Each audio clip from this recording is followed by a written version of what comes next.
দর্শক স্বাগত জানাচ্ছি টিভেন24 নিউজ নেটওয়ার্কের নিয়মিত আয়োজন আওয়ার ডেমোক্রেসি অনুষ্ঠানে আপনাদের সাথে আছি আমি ইহসান জুয়েল।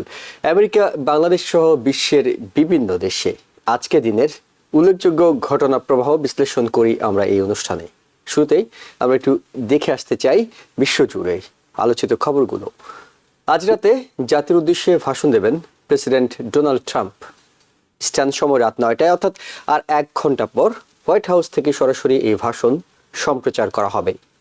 মঙ্গলবার রাতে সামাজিক মাধ্যম ট্রুথ সোশ্যালে ট্রাম্প নিজেই এই কথা জানান। তবে কি নিয়ে তিনি কথা বলবেন সে বিষয়ে বিস্তারিত কিছু জানাননি প্রেসিডেন্ট। ট্রুথ সোশ্যালে ট্রাম্প বলেন, 2025 সাল দেশের জন্য একটি দুর্দান্ত বছর ছিল এবং সেরাটা এখনও আসতে বাকি। হোয়াইট হাউসের প্রেস সেক্রেটারি ক্যারোলাইন লেভিট সাংবাদিকদের ধারণা দিয়েছেন, ভাষণে প্রেসিডেন্ট ট্রাম্প তার দ্বিতীয় মেয়াদের প্রথম বছরের অর্জনগুলো তুলে ধরবেন, পাশাপাশি আগামী 3 বছরের জন্য পরিকল্পনা নিয়েও কথা বলবেন তিনি। এদিকে হাউস রিপাবলিকানরা স্বাস্থ্যসেবার খরচ কমানোর লক্ষ্যে একটি সীমিত প্যাকেজ অনুমোদন করেছে। এই প্যাকেজে স্মল বিজনেস ও সেলফ এমপ্লয়মেন্টের একসঙ্গে অ্যাসোসিয়েশন হেলথ প্ল্যানের মাধ্যমে বীমা কেনার সুযোগ দেওয়া হয়েছে, যাতে প্রিমিয়াম কমানো যায়। পাশাপাশি কম আয়ের ওবামা কেয়ার গ্রাহকদের ডিডাক্টিবল ও নিজের পকেটের খরচ কমাতে যে কস্ট শেয়ারিং ভর্তুকি দেওয়া হয়, তার জন্য আবারও ফেডারেল অর্থায়নের প্রস্তাব রাখা হয়েছে। দলের ভিতরে মধ্যপন্থী রিপাবলিকানরা দীর্ঘদিন ধরে এই ভর্তুকি বাড়ানোর জন্য চাপ দিচ্ছিলেন এবং দ্বিদলীয় সমঝোতার প্রস্তাব তুলেছিলেন, কিন্তু স্পিকার মাইক জনসন সেই উদ্যোগগুলো আটকে রাখেন। ফলে শেষ পর্যন্ত ওই মধ্যপন্থীরাই ডেমোক্র্যাটদের প্রস্তাবে সমর্থন দিয়ে নেতৃত্বের বিরুদ্ধে অবস্থান নেন, যাতে অন্তত সাময়িকভাবে ভর্তুকি চালু থাকে এবং মানুষ হঠাৎ করে স্বাস্থ্য বীমা হারিয়ে না পেলে। তবে রিপাবলিকান নেতৃত্ব ইচ্ছাকৃতভাবেই একটি বড় ইস্যু উপেক্ষা করেছে। প্যান্ডেমিকের সময় চালু হওয়া এনহ্যান্সড ওবামা কেয়ার সাবসিডি মেয়াদ শেষে বাতিল হয়ে যাচ্ছে। এই ভর্তুকি শেষ হলে আগামী বছর কোটি কোটি আমেরিকানের স্বাস্থ্য বীমার প্রিমিয়াম হঠাৎ অনেক বেড়ে যাবে। গবেষণা সংস্থা KFF এর তথ্য অনুযায়ী 2026 সালে গড়ে প্রিমিয়াম 114% বা প্রায় $1000 বাড়তে পারে। আর কংগ্রেশনাল বাজেট অফিসের হিসেব মতে প্রায় 20 লাখ মানুষ বিমাহীন হয়ে পড়তে পারেন। নতুন দেশে এবার মোট 39টি দেশের উপর ভ্রমণ নিষেধাজ্ঞা জারি করেছে ট্রাম্প প্রশাসন। জুন মাসে প্রেসিডেন্টের জারি করা ভ্রমণ নিষেধাজ্ঞায় প্রথম সংস্করণে 19টি দেশ অন্তর্ভুক্ত ছিল। মঙ্গলবার ডোনাল্ড ট্রাম্প স্বাক্ষরিত ঘোষণাপত্রটি সম্পূর্ণ প্রবেশ নিষেধাজ্ঞার সম্মুখীন দেশগুলোর তালিকায় আরো 7টি দেশকে যুক্ত করেছে। দেশগুলো হলো বুর্কিনা ফাসো, মালি, নাইজার, লাওস, সিয়েরা লিওন, দক্ষিণ সুদান এবং সিরিয়া। এছাড়া আরো 15টি দেশ থেকে আসা অভিবাসী ও ভ্রমণকারীদের উপর আংশিক প্রবেশ নিষেধাজ্ঞা আরোপ করেছে। পাশাপাশি প্যালেস্তাইন কর্তৃপক্ষ কর্তৃক জারি করা নথি নিয়ে ভ্রমণকারীদের জন্য প্রবেশ নিষেধাজ্ঞা জারি করেছে, যা পশ্চিম তীরের কিছু অংশ শাসন করে। অর্থাৎ প্যালেস্তাইনকে যেহেতু এখনো রাষ্ট্র হিসেবে স্বীকৃতি দেয়নি, তাই তাদের প্রশাসনের জারি করা নথি নিয়ে কেউ প্রবেশ করতে পারবে না বলে ট্রাম্প প্রশাসন নির্দেশ দিয়েছে।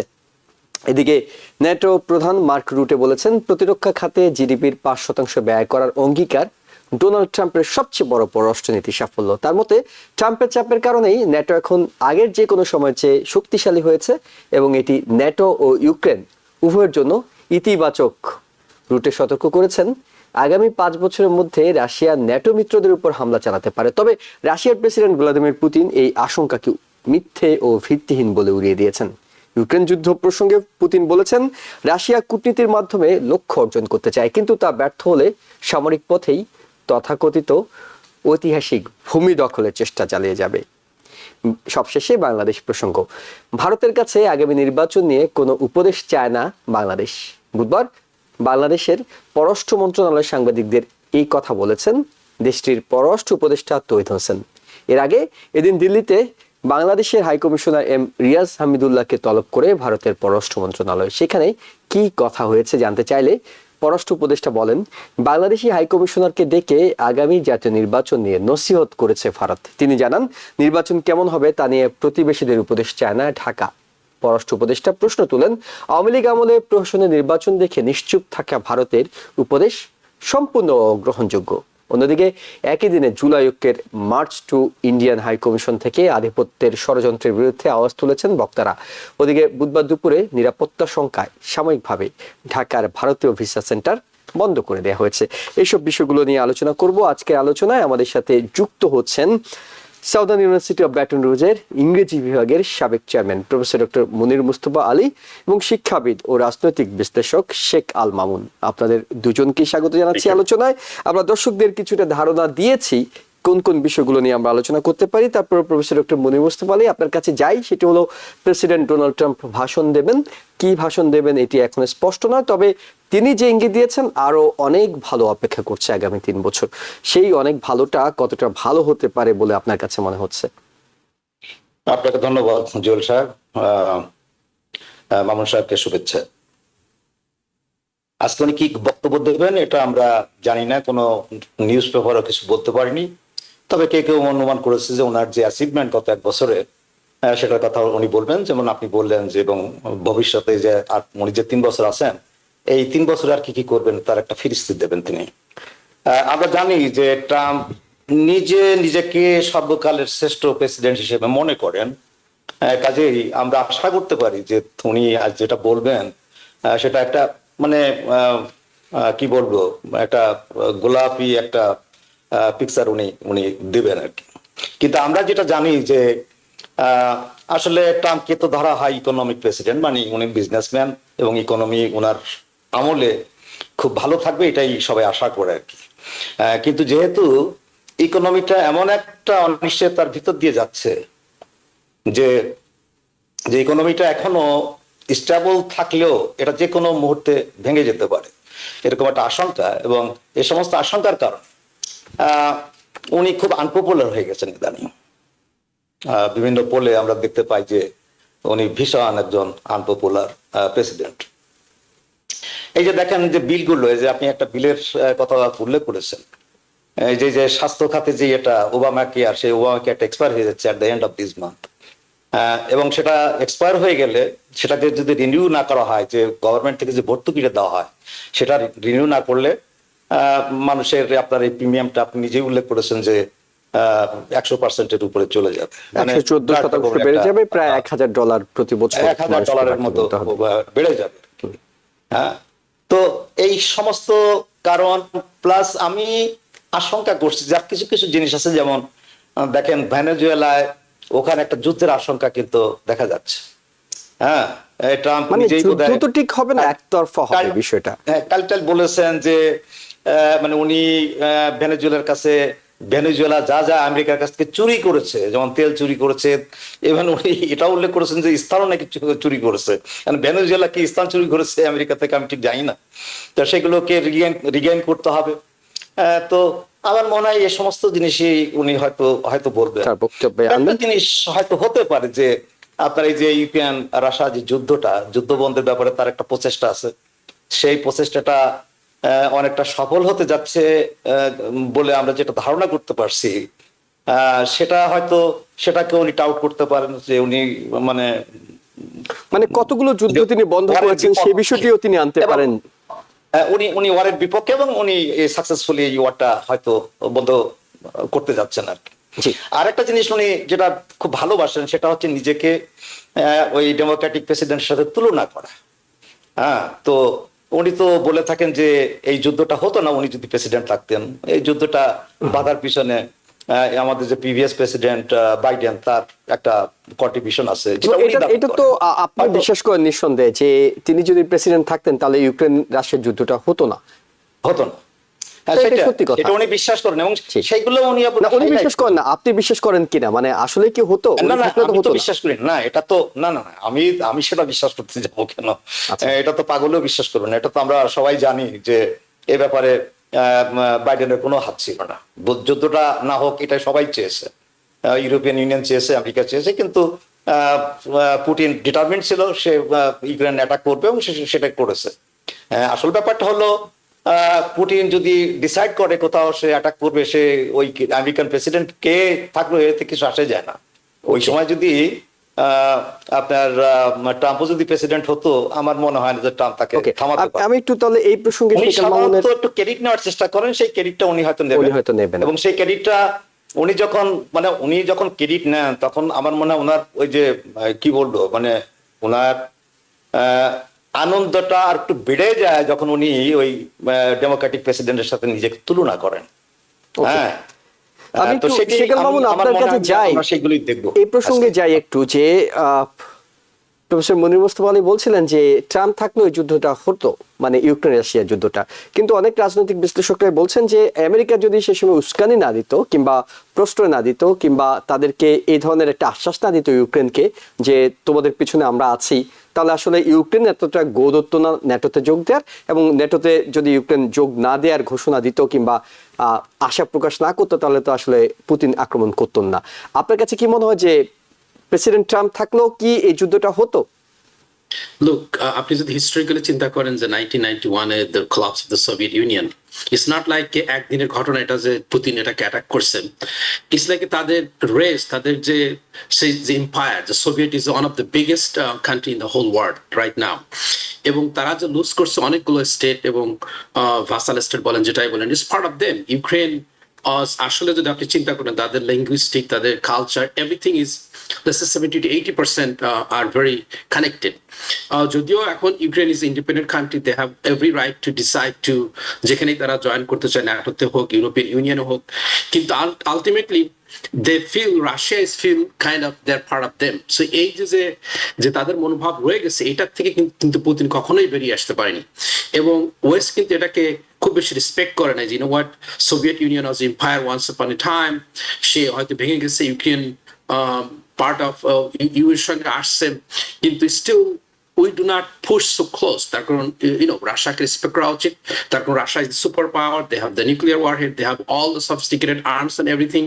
সো সেটা কিন্তু ওয়েস্ট কখনো চিন্তা করেনি, চিন্তা না করে they always push and push expanded their boundaries.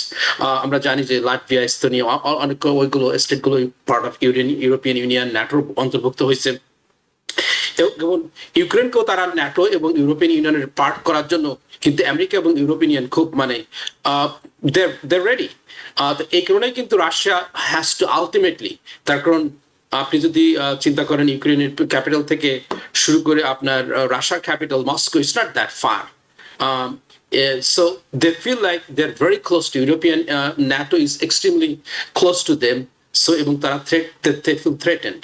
সেগুলোই কিন্তু পুতিনকে এটাকে আলটিমেটলি ডিসাইড করতে হয়েছে, what we can attack Ukraine no matter what happen, no matter how much we lose, how many soldiers we lose, এবং সে সেটা করছে। এটা ট্রাম্প যদি পাওয়ারও থাকতো, ট্রাম্পের সঙ্গে হয়তো নেগোশিয়েট করতে হতো যে what you have to sign it down, এবং তারা কিন্তু 2014-এ ওবামার সময় কিন্তু তারা বলছিল যে you are giving guaranteed that Ukraine will never be part of the NATO alliance. So কিন্তু সেটা কিন্তু শোনে নাই, কিন্তু তারা কিন্তু বারবার উস্কানি দিচ্ছিল, যেটা বলতেছিল যে they try to move on.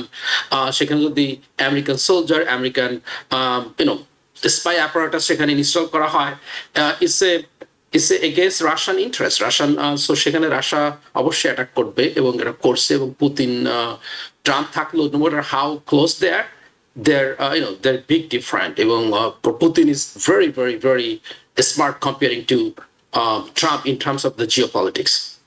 Okay, doctor Monir Mostafa Ali, যেহেতু প্রসঙ্গটি উঠে এলো, আমরা ন্যাটোর প্রধান যে বক্তব্যটি দিচ্ছেন, অর্থাৎ তিনি বলছেন প্রেসিডেন্টকে ধন্যবাদ, কারণ প্রেসিডেন্টের এই পররাষ্ট্রনীতির কারণেই ন্যাটো এতটা শক্তিশালী হয়েছে।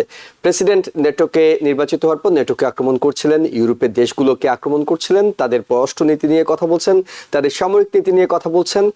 এই ধন্যবাদটা, এটি কি আসলে মন থেকে দেওয়া ধন্যবাদ, নাকি বলছেন যে সাপে বর হয়েছে এটি ন্যাটোর জন্য, যে আপনি আমাদেরকে একটু দমিয়ে রাখার চেষ্টা করছেন কিংবা চাপ দিয়েছেন বলে আমরা নিজেদের শক্তি অর্জন করেছি? এটি কি ইঙ্গিত দেয় যে ইউরোপের দেশগুলো একই পরিকল্পনা নিচ্ছে, তারাও একইভাবে নিজেদের সামরিক শক্তি বাড়ানোর পরিকল্পনা করছে, তারাও আমেরিকার উপর নির্ভরশীলতা কমানোর কথা বলছে? অর্থাৎ প্রেসিডেন্টের এই নীতি আমেরিকার জন্য, ন্যাটোর জন্য কতটুকু কি হয়েছে জানি না, আমেরিকার জন্য কতটা ভালো হলো, কতটা খারাপ হলো? না, আমেরিকার জন্য এটা ভালো হলো। আমি কিন্তু ট্রাম্পের সব ফরেন পলিসি অপছন্দ করি না। এই যে নেটোর ব্যাপারে তার যে স্ট্যান্সটা, এটা কিন্তু আমি সাপোর্ট করি। কারণ নেটো দেখেন, এই যে আপনি যদি আজকের কথা চিন্তা করেন, আজ যদি আপনি দেখেন যে হোল অফ মানে নেটো কান্ট্রিজ ইন ইউরোপ, মানে ইউরোপের বাইরে তো আপনার কানাডা, আমেরিকা নেটোর মেম্বার, তো তারা যে অস্ত্র প্রডিউস করে, মানে all of Europe NATO members, Russia তার চাইতে অনেক বেশি অস্ত্র তৈরি করে। এই মুহূর্তে যদি নেটোর সাথে রাশিয়ার কোনো যুদ্ধ হয় এবং সেখানে যদি আমেরিকা পার্টিসিপেট না করে, সেখানে কিন্তু আপনার নেটো হেরে যাবে, কারণ তারা এই রাশিয়ার মতো অত অস্ত্র তারা প্রডিউস করতে পারে না। যদিও নেটো মেম্বারদের 5% তাদের জিডিপির 5% খরচ করার কথা, তারা কিন্তু 1% 2%-এর বেশি কখনো খরচ করতো না, যার ফলে তারা কিন্তু পুরোপুরি আমেরিকার উপর নির্ভরশীল ছিল। এবং এই ব্যাপারে ট্রাম্প যেটা করেছে সেটা খুবই ভালো করেছে।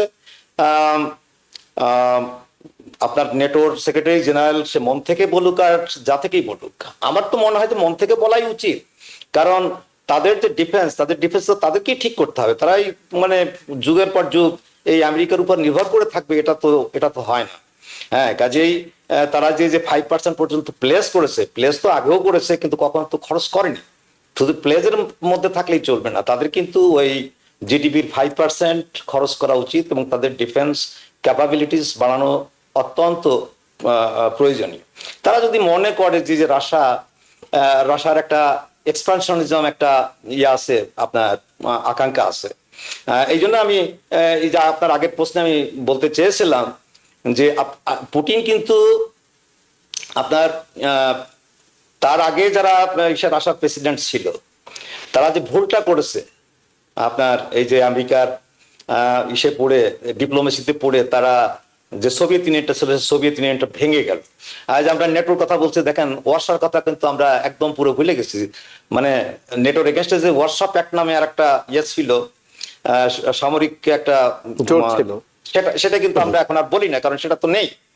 হ্যাঁ, সেই যে গৌরবটা, সেই গৌরবটা পুতিন ফিরে পেতে চায়, এবং সেটা ফিরে পেতে হলে তার মানে একবারে তো সবকিছু সে দখল করতে পারবে না। ওই যে জর্জার আপনার 20%-এর মতো দখল করে আছে, এখন আপনার এই যে ইউক্রেনের আপনার মোর দেন 20% তাদের দখলে চলে গেছে, ওই মধ্যবার কিছু তাদের দখলে আছে।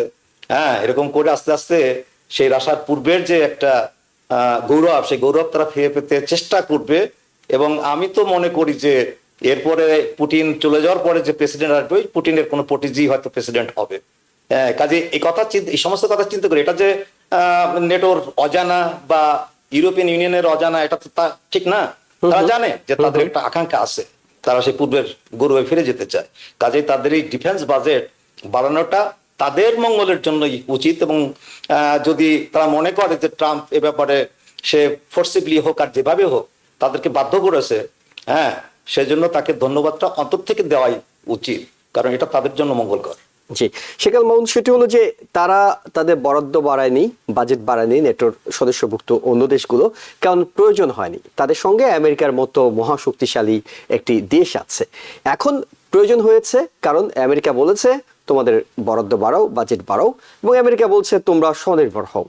এখন যদি এই দেশগুলো পরিকল্পনা করে যে আমরা স্বনির্ভর হয়ে যাব, তাহলে এইটা তো আসলে শুধুমাত্র নেটো নিয়ে সম্পর্ক নয়, আমেরিকার সঙ্গে এই পশ্চিমা শক্তি সম্পর্ক তো বহুমাত্রিক।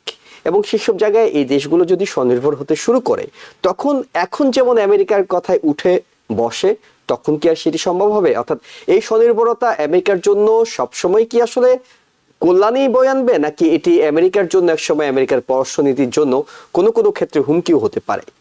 আপনি যদি ফলো করেন, লাস্ট উইকে $900 বিলিয়ন ডিফেন্সের জন্য অ্যাপ্রুভ করা হয়েছে কংগ্রেস থেকে। সো এর বাইরে কিন্তু তারা আরো বেশি খরচ করেন।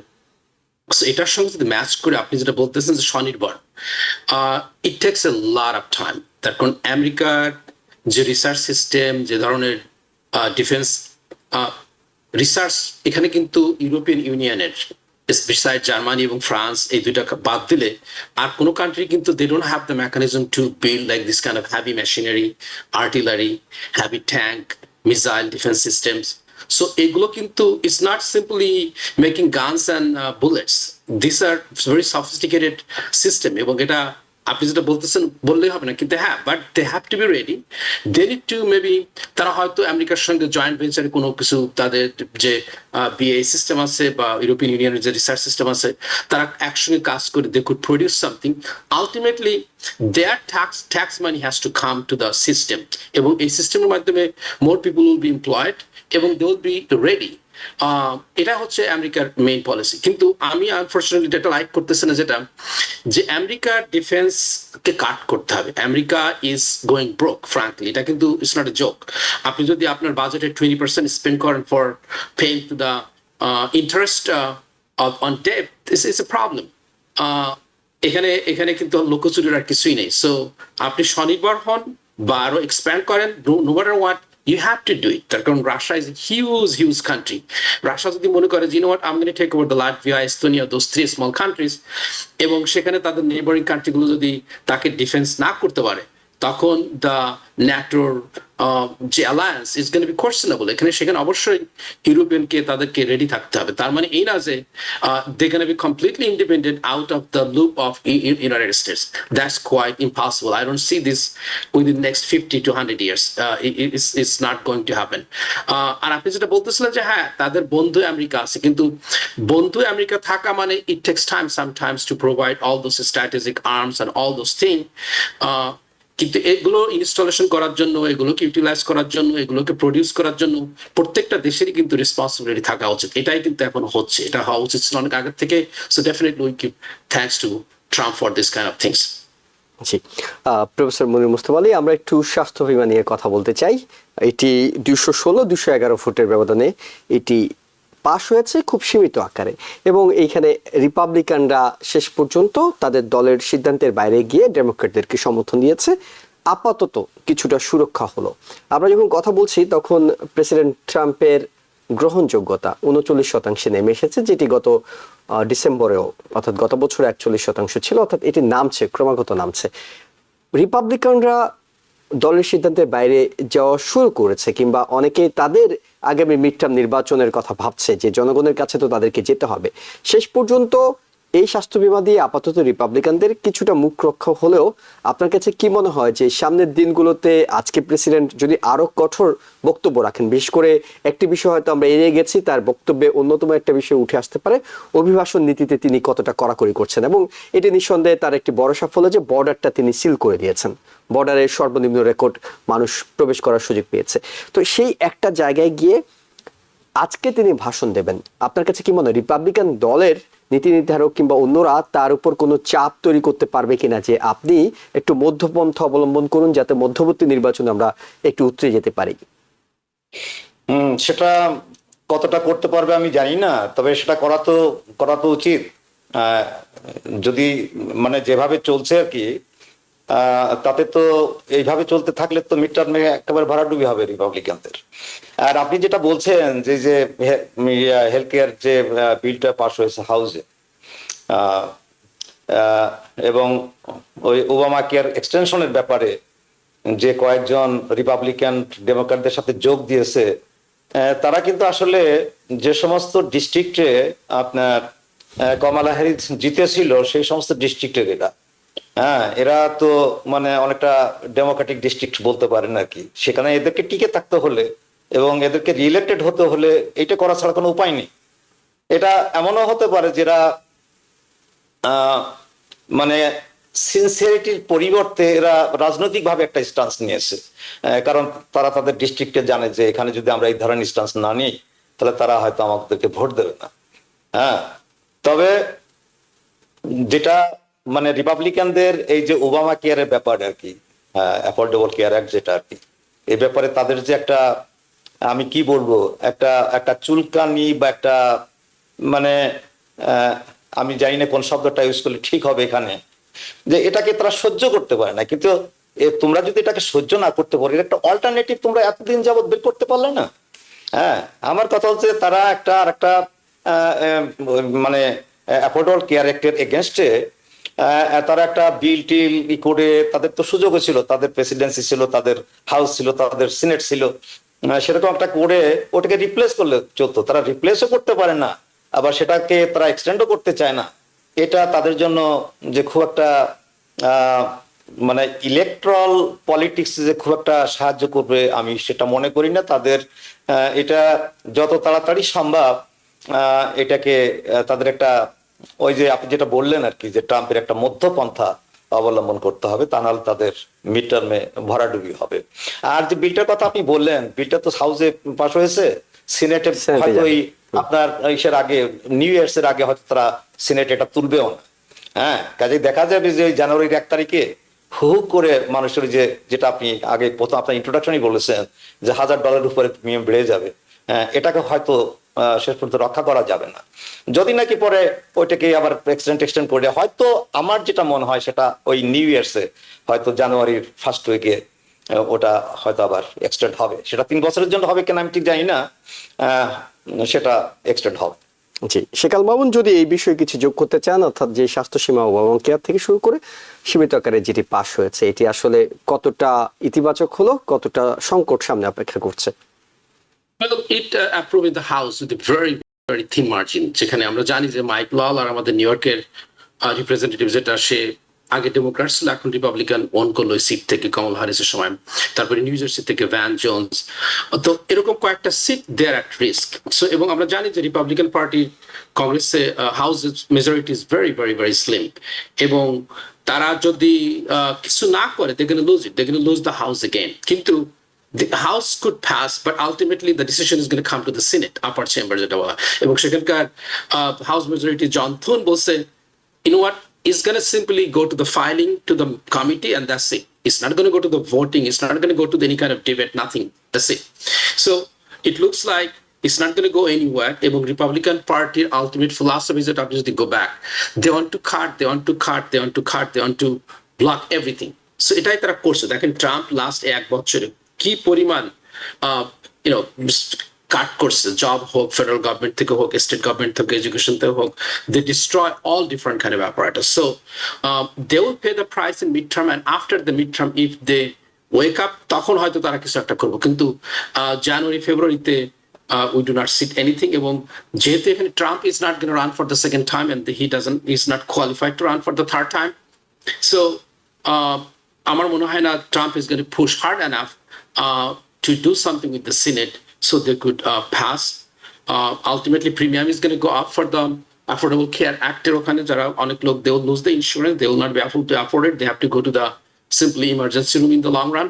এবং আমেরিকার লোকের সাফারিং বাড়বে, এবং তারা জানেন, আমরা জানি যে ডেপ বাড়তে আছে, they want to cut the cost, এবং they will find healthcare, social security, Medicare, Medicaid, these are the field they want to cut the cost. And this is the right opportunity, until and unless after the midterm they think, you know what, that was the wrong decision. Kintu in the near term, I don't think they're going to do anything. Professor doctor Monir Mostafa Ali, আমরা একটু বাংলাদেশ প্রসঙ্গে যেতে চাই। শরীফ ওসমান হাদিকে গুলি করা হয়েছে এবং এর পরিপ্রেক্ষিতে বাংলাদেশের রাজনৈতিক অঙ্গন স্বভাবতই উত্তাল হয়েছে। সে উত্তালের প্রেক্ষিতে ভারত জড়িয়ে পড়েছে, নানাভাবে জড়িয়ে পড়েছে। এই কারণে বলছি যে আন্দোলনকারীরা ভারতীয় দূতাবাস ঘেরাও করতে গিয়েছেন, এবং এটির প্রেক্ষিতে আগের দিন একসাথে বিজয় দিবস উদযাপন, পরের দিনে বাংলাদেশের হাই কমিশনারকে ডেকে পাঠানো হয়েছে ভারতের পররাষ্ট্র মন্ত্রণালয়, তাকে বেশ কিছু নসিহত করা হয়েছে বলে বাংলাদেশের পররাষ্ট্র উপদেষ্টা জানিয়েছেন। অর্থাৎ বাংলাদেশের নির্বাচনটা কেমন হওয়া উচিত সেটি বলেছেন। তবে সংশ্লিষ্ট সূত্রগুলো বলছে যে ভারত আসলে বাংলাদেশকে কিছুটা হুমকি দুমকি করেছে যে তোমাদের সেখানে চরমপন্থার উত্থান হচ্ছে, নানা ধরনের বিষয়গুলো তারা বলেছে, এবং বাংলাদেশ প্রতিক্রিয়া জানাচ্ছে। বাংলাদেশ বলছে তোমরা এর আগে 3টে নির্বাচন নিয়ে কোনো টু শব্দ করনি, এরকম একটি আপত্তিজনক নির্বাচন হওয়ার পরও আর সামনে নির্বাচন কিভাবে হবে সেটি নিয়ে তোমরা কথা বলছো, এটি আসলে মানায় না তোমাদের কাছে। ভারতের সাথে বাংলাদেশের সম্পর্কের এই উত্থান পতন কিংবা এই উত্তাল অবস্থা, এটিকে আপনি কিভাবে বিশ্লেষণ করবেন?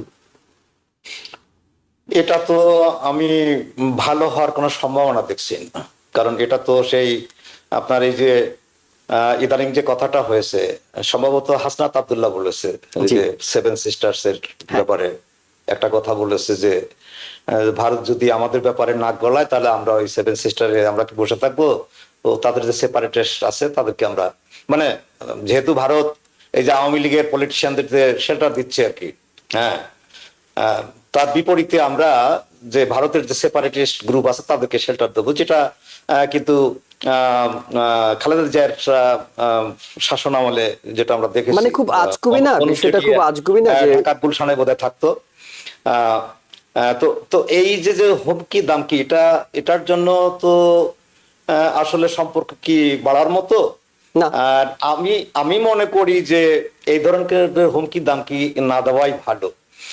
হাসনাত আব্দুল্লাহর মতো পলিটিশিয়ানদের মুখ থেকে আসলে সেটা ওকে, কিন্তু আপনার তারা তো আবার মিলিয়ে দেখে আর কি। অনেক সময় দেখা গেছে অনেক রেসপন্সিবল লোকদের কাছ থেকেও আসছে, যেমন যে অ্যাডভাইজার ছিল মাহফুজ আলমের কাছ থেকে সে এসেছিল। একবার বলেছে। তারপর ডক্টর ইউনূস তো সে আপনার বাংলাদেশে যাওয়ার পথেই তো সে সেই সেভেন সিস্টার সম্পর্কে মন্তব্য করেছে, এবং তিনি পরবর্তীতেও কিন্তু মন্তব্য করেছেন। মানে আমি কাজেই- একটা ছোট্ট করে আপনার কাছে জানি, এটা কি মামার বাড়ি যে মানে এই যে বলা মাঝে মাঝে সেভেন সিস্টার্স এই করে দেবো সেই করে দেবো, বাংলাদেশের কি আদৌ সেই সক্ষমতা আছে যে সেভেন সিস্টার্স কে আলাদা করে আমি দেয়া? মনে করি না, আমি মনে করি না। আমি তো ভারতের আমি মতো তো একটা বরং এত আরো শক্তিশালী দেশের মনে সেভেন করি যে সিস্টার্স আলাদা করে দেবে বাংলাদেশ? ভারত বরং একটা ধৈর্য ধরেছে। আপনি আমাকে বলুন তো, যে ভারত যদি কিছু করতে চায় বাংলাদেশকে, সেটা কি ঠেকানোর মতো সক্ষমতা আমাদের আছে? আমার তো মনে হয় না আমাদের সেটা আছে। হ্যাঁ, কাজেই আপনার সমতার ভিত্তিতে আপনি কথা বলেন, যুক্তিযুক্ত ভাবে কথা বলেন, কিন্তু এই যে সেপারেটিস্ট গ্রুপদেরকে আমরা স্থান দেব, এটা নিয়ে আগে তো হয়েছে, আগে হয়েছে। আমাকে একবার এই সত্যি বলা হয়েছিল যে হাসিনা নিজেই তো বলেছে যে সে ভারতকে যেটা দিয়েছে সেটা ভারত কোনোদিন ভুলতে পারবে না। তা আমি বললাম যে আমাকে বলুন তো ভারতকে কি দিয়েছে। তা সেটা তো আমরা জানি না কি দিয়েছে, কিন্তু উনি নিজেই তো বলেছেন যে উনি যেটা দিয়েছে। আমি বললাম যে এটাও হতে পারে যে ভারতকে সিকিউরিটি দিয়েছে। ভারতের যে সিকিউরিটি ছিল না, তাদের যে সেপারেটিস্ট গ্রুপগুলো ছিল তাদেরকে ঢাকায় জায়গা দেওয়া হয়েছে, পাকিস্তান থেকে 10টা অস্ত্র নেওয়া হয়েছে, সেই সমস্ত জিনিসগুলো বন্ধ হয়েছে। এটা তো কম পাওয়া না ভারতের জন্য। হ্যাঁ, কাজেই এই ভারতের সিকিউরিটি একটা বড় দেশ, সেই বড় দেশের অনেকগুলো স্টেট আমাদের উত্তরে আমাদের পূর্বে আছে। হ্যাঁ, এটা নিয়ে তাদের তো মাথা ব্যথা থাকাই স্বাভাবিক। হ্যাঁ, এবং তা নিয়ে আমরা যদি উস্কানিমূলক কথা again and again and again বলতে থাকি, এটা আমি বলবো যে আটারলি ইরেসপন্সিবল। আমাদের এসব ধরনের বক্তব্য থেকে বিরত থাকা উচিত। আমরা একটা ইন্ডিপেন্ডেন্ট দেশ, আমরা একটা সভরেন কান্ট্রি, তারা একটা সভরেন কান্ট্রি। সেই একতার ভিত্তিতে যেটা যুক্তিযুক্ত ভাবে বলা উচিত যায় সেগুলোই বলা উচিত। আর এখানে আমি একটা জিনিস বুঝলাম না, যে পররাষ্ট্র উপদেষ্টা যেটা বললেন যে তারা ইলেকশনের ব্যাপারে আমাদেরকে নসিহত দিয়েছে, কিন্তু ওখানে তো হাই কমিশনকে ডাকা হয়েছে এই সমস্ত বক্তব্যের কারণে, তাই না? এই তাদের ঢাকা হাই কমিশনটা অ্যাটাক করা হয়েছে, সেখানে বোধহয় ঘেরাও করা হয়েছে। তারপরে যে এনসিপির এই পলিটিশিয়ান তার যে বক্তৃতা দিয়েছে, সেই কারণেই তো তাকে ডাকা না হয়েছে। না, সেখানে Infact তাকে ডাকা হয়েছে যেদিন এই কারণে, ডাকা হয়, কিন্তু তাকে এই কিন্তু, ইলেকশনের বিষয়টা এসেছে। তাকে নিয়েই কিন্তু আপনার বিজয় দিবসের একটা প্রোগ্রাম পালন করা হয়েছে ভালো মানে সৌহার্দ্য পরিবেশে, কিন্তু পরের দিনই তাকে ডেকে এই যে এগুলো বলেছে। সেখানে কি এই যে যে ঘটনাগুলো ঘটেছে ঢাকায় সেগুলোর কথা বলেছে নাকি ইলেকশনের কথা বলেছে? আমি এটা তো মেলাতে পারলাম না, যে ইলেকশনের কথা সেখানে বড় হয়ে দেখা দিল কিভাবে ইন্ডিয়ানদের কাছে। হ্যাঁ, তারা হয়তো ওই ইলেকশনের ব্যাপার হয়তো কিছুটা ইনপুট তাদের থাকতে পারে, কিন্তু এই ঢাকায় যে ঘটনাগুলো ঘটেছে, তাদের হাই কমিশনকে ঘেরাও করা হয়েছে, তাদের এই যে বক্তব্যটা দেওয়া হয়েছে, এই সমস্ত ব্যাপারেই বোধহয় কথা হয়েছে, যেটা হয়তো আমাদের পররাষ্ট্র উপদেষ্টা বলেননি। না, ওকে, আমি মানলাম যে আপনার বক্তব্যটা, কিন্তু যদি আপনাকে এই পাল্টা প্রশ্ন করি, সেটি হলো বাংলাদেশ থেকে যারা অপরাধ করে তারা সবাই পালিয়ে ভারতে কেন চলে যাচ্ছে? এর আগে আওয়ামী লীগের সবাই কেন পালিয়ে ভারত চলে গেল? এখন যে হাদির হত্যাকারী হিসেবে অভিযুক্ত যাকে করা হচ্ছে, আইন শৃঙ্খলা বাহিনী বলছে সেও ভারতে পালিয়ে যাচ্ছে। তো ভারত যদি মনেই করে যে বাংলাদেশে এই অস্থিরতা তৈরি করার জন্য তাদের কোনো হাত নেই, তাহলে তো ভারতের আইন শৃঙ্খলা বাহিনীও নিঃসন্দেহে যথেষ্ট শক্তিশালী হওয়ার কথা। হাদির ঘটনায় অভিযুক্তকে ধরে কেন তারা বাংলাদেশের হাতে তুলে দিচ্ছে না? দেখেন, এটা তো কোনো সিক্রেট না যে ভারত আওয়ামী লীগ গভর্নমেন্টকে তারা পছন্দ করে। ওকে, মানলাম, হ্যাঁ, আওয়ামী লীগ এবং- পর্যন্ত মানলাম। হাদির হত্যাকারীর অভিযুক্ত না, সেটা কি মানে আমি জানি না সেটা প্রমাণিত হয়েছে কিনা। এটা আমি তো বাংলাদেশ নিউজ পত্র তো যেটা শুনেছি, যেটা একটা কথা উঠেছে যে তারা ভারতে পালিয়েছে। হ্যাঁ, কিন্তু তারা নিশ্চিত না যে তারা ওখানে সত্যি সত্যি ওখানে গেছে কি যায়নি, সেটা কিন্তু নিশ্চিত না। হ্যাঁ, এটা আপনি বলতে পারেন, সেটা বলতে পারেন যে মানে এইভাবে একটা লোককে মার্ডার করে বা মানে অ্যাটেম্পটেড মার্ডার করার পরে তারা ওখানে পালিয়ে যাবে, সে ব্যাপারে তো আপনার কূটনৈতিক একটা হতে পারে।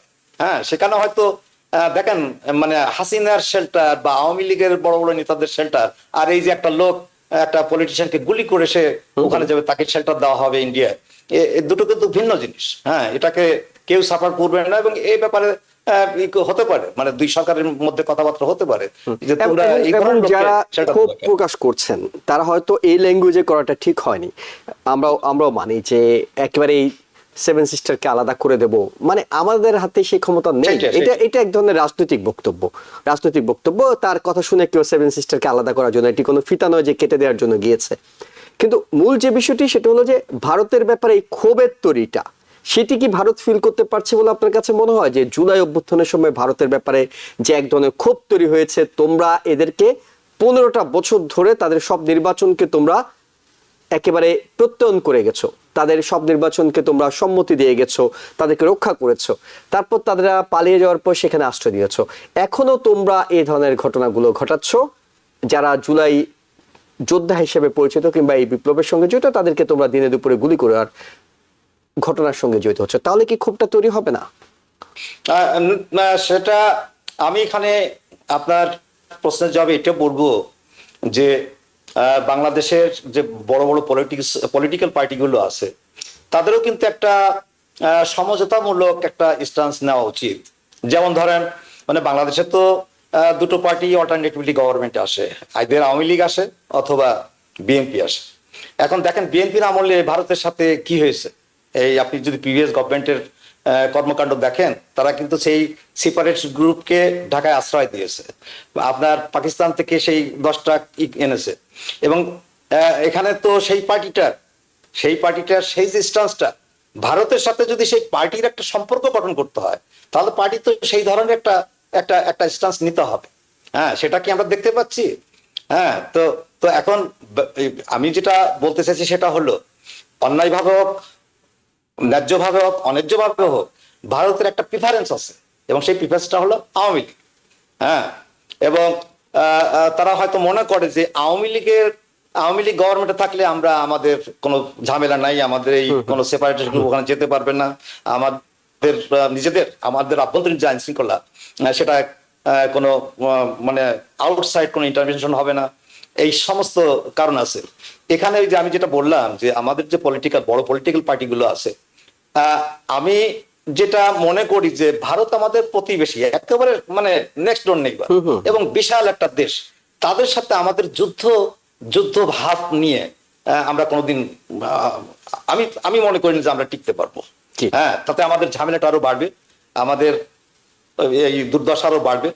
হ্যাঁ, কাজেই যে আওয়ামী লীগের মানে সেক্ষেত্রে কি করা উচিত? মানে ভারত যদি অন্যায় করে সেটা মেনে নেওয়া উচিত, যে তারা ফেরত দেবে বা তাদেরকে আবার করবে, সেই ধরনের একটা অপশনও তো তাদেরকে দিতে হবে যে এই তোমরা যদি আমাদেরকে সাপোর্ট দাও তাহলে আমাদের সাথে তোমাদের কোনো প্রবলেম হবে না, তোমাদের সাথে আমাদের সম্পর্কটা ভালো হবে। মানে আস্থার সম্পর্ক, যেটি আপনি বলছেন যে আস্থার সম্পর্ক। কারণ সেই মানে ভারত যে ভয়টা পায় যে তোমরা থাকলে আমাদের এই সমস্যা করবা, এবং তারা সেই হুমকিটাই তাদেরকে দিচ্ছে, তাই এইভাবে তো আসলে সামনের দিকে এগোনো সম্ভব নয়। সেটাই তো আমরা শেখার মামুন, একটু আপনার কাছে যাই। সেটা হলো, হ্যাঁ, নিঃসন্দেহে ভারতীয় দূতাবাস মুখী একটি র্যালি হয়েছে, বিক্ষোভ হয়েছে বাংলাদেশে, কিন্তু নিঃসন্দেহে আমরা এটিও ভুলিনি যে মাত্র 1 বছরের ব্যবধানে কিংবা তার আগে বাংলাদেশের আগরতলা যে উপ হাই কমিশন আছে সেটি মোটামুটি ভেঙে চুরে ঢুকে যাওয়ার একটা উপক্রম করেছিল ভারতীয়রা। তখন সংখ্যালঘুদের উপর নির্যাতন করা হচ্ছে, এই অভিযোগটা আনা হয়েছিল। তার মানে এই সম্পর্কগুলো এমন একটি উত্তাল অবস্থা, এটি সাধারণত কাদের মধ্যে থাকে? একেবারে বৈরী যেসব দেশ, ভারত পাকিস্তানের মধ্যে থাকলে সেটি মানা যায়। বাংলাদেশের সাথে বারবার কেন ভারতের সম্পর্কটা এই ধরনের একটি পরিস্থিতির মধ্যে দিয়ে যাচ্ছে যে ভারত একটি দলকেই পছন্দ করে, একটি দলকে বিশ্বাস করে, একটি দলকেই ক্ষমতা রাখতে চায়, অন্যরা তো সেটি মানবে না, আবার অন্যরাও এসে এমন একটি আচরণ করে যে আমরা থাকলেই তোমরা অস্থির থাকবা। মানে এই জায়গাগুলোতে কূটনৈতিকভাবে একটা ব্যালেন্স, এটি কি কখনোই হবে না, নাকি আসলে কোন দিকে এই সম্পর্কটা গড়াবে সামনে? ওয়েল লুক, মোদির মতো যেখানে একটা ফ্যাসিস্ট গভর্নমেন্ট পাওয়ারে, তাই না, যেখানে হিন্দু ফান্ডামেন্টালিস্ট পাওয়ারে, সো ইটস রিয়েলি ডিফিকাল্ট। অবশ্যই we expect very peaceful coexistence with the neighboring country, very powerful country, very supportive country during our independence. So এগুলো কিন্তু অবশ্যই চাওয়া উচিত, কিন্তু it didn't happen. It is not happening. At the same time, we need to be established our country very strong way in terms of democracy, in terms of economy and everything. Then we could তখন হয়তো আমরা ইন্ডিয়ার সঙ্গে compete করতে পারবো, seven sisters কে নিয়ে কথা বলতে পারবো, তাদেরকে চ্যালেঞ্জ করতে পারবো। কিন্তু দেখেন, নো ম্যাটার হোয়াট আমরা বলি না কেন যে কিন্তু ইন্ডিয়াতে কিন্তু democracy is very good. People come to vote. Doesn't matter Congress power যাক বা ফ্যাসিস্ট গভর্নমেন্ট পাওয়ারে যাচ্ছে, কিন্তু people are deciding. কিন্তু বাংলাদেশে কিন্তু এটা কিন্তু হয়নি কিন্তু last 15 years after first freedom. So India উচিত হবে they should really help the neighboring country to establish a secure democratic system like India. এবং তাদের বিজনেস যেভাবে আমরা ডিল করতেছি, যে কোনো একটা পার্টি পাওয়ারে থাকলে যে তাদের বেনিফিট হবে, বেনিফিটের কারণে তাদেরকে স্যাটেলাইট বা স্টেট হিসেবে ইউটিলাইজ করা হবে, দ্যাটস নট রিয়েলি। এখন তো মানুষ অনেকে শিক্ষিত হয়েছে, অনেকে বোঝে কিন্তু।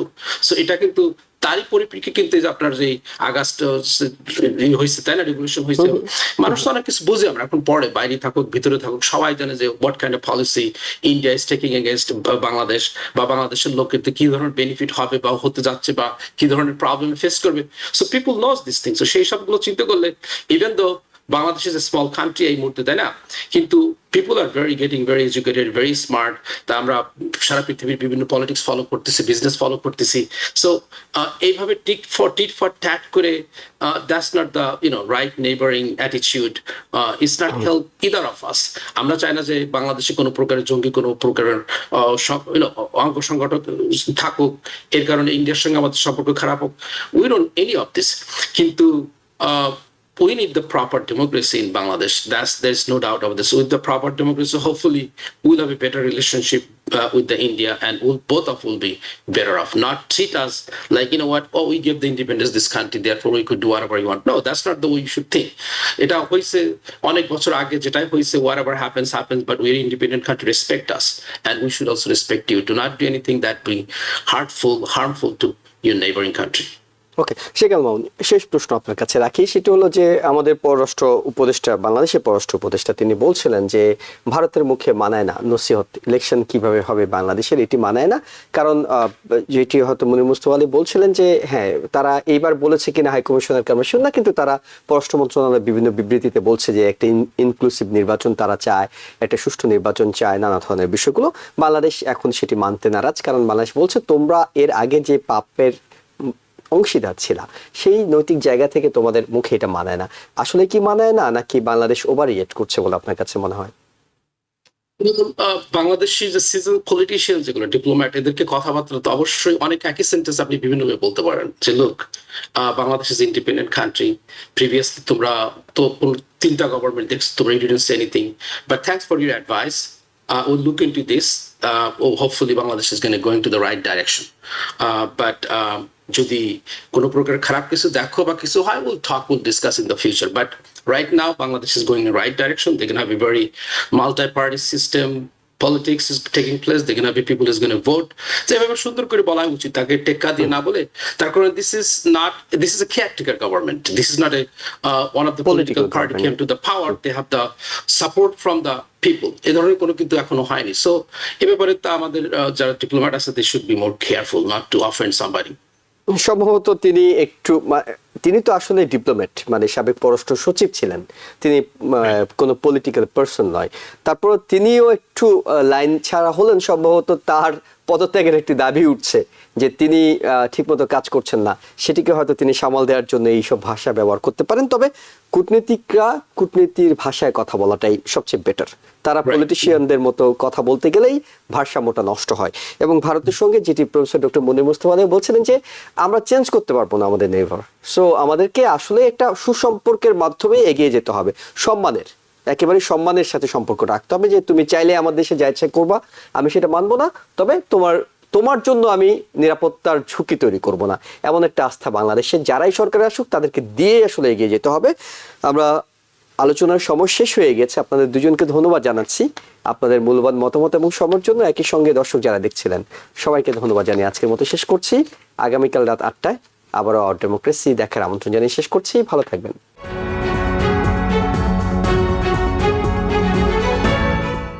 TBN 24 টেলিভিশন দেখতে আজই কল করুন 7187776556। লগ ইন করুন www.totalcablebd.com। নিউ ইয়র্ক থেকে সম্প্রচারিত TBN 24 টেলিভিশন বিশ্বজুড়ে বাঙালির কণ্ঠস্বর।